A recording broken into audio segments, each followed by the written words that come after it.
দেখছেন সবার খবর, সবার নজর, বার্তা এক নজর। মহেশতলা বিজেপির অভিনন্দন যাত্রা। দক্ষিণ চব্বিশ পরগনার মহেশতলা ভারতীয় জনতা পার্টির অভিনন্দন যাত্রা মহেশতলা মণ্ডলের একের তরফ থেকে এই অভিনন্দন যাত্রা শুরু হয়। মহেশতলা রামপুর থেকে শিবরামপুর পর্যন্ত প্রায় 10 কিলোমিটার এই অভিনন্দন যাত্রা শুরু হয় এবং বিকেলে 2026-এর মাধ্যমিক উচ্চ মাধ্যমিক ছেলেমেয়েদের সংবর্ধনা জ্ঞাপন এবং সাংস্কৃতিক অনুষ্ঠান অনুষ্ঠিত হয় রামপুর স্কুল মাঠে। এর মেন উদ্যোক্তা মহেশতলা মণ্ডল একের সভাপতি মনোজ মল্লিক এবং ভারতীয় জনতা পার্টির বিভিন্ন কর্মকর্তা অনুষ্ঠানে উপস্থিত ছিলেন। এই সুন্দর এক অনুষ্ঠান এলাকার মানুষেরা উপভোগ করে প্রচুর মানুষের সমাগম হয়। অরুণ রোধের রিপোর্ট, মহেশতলা বার্তা এক নজর। এই মাঠে এই প্রথম আপনাদের এই শ্যামাপ্রসাদ মুখার্জির স্বপ্ন পূরণ করার পরে এই মাঠে এত বড় আয়োজন, সংবর্ধনা অনুষ্ঠান।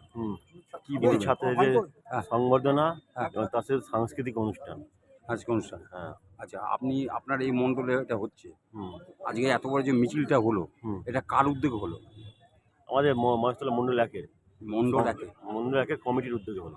কমিটির উদ্যোগে এলাকার সাধারণ মানুষকে কি বার্তা দেবেন? সাধারণ মানুষ বার্তা দিলাম যে আগামী দিনে বিজেপি সরকার 100 বছর রাজত্ব করতে চলেছে। 100 বছর আমরা বেঁচে থাকবো?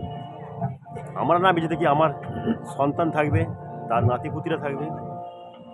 চাঁদের হাসি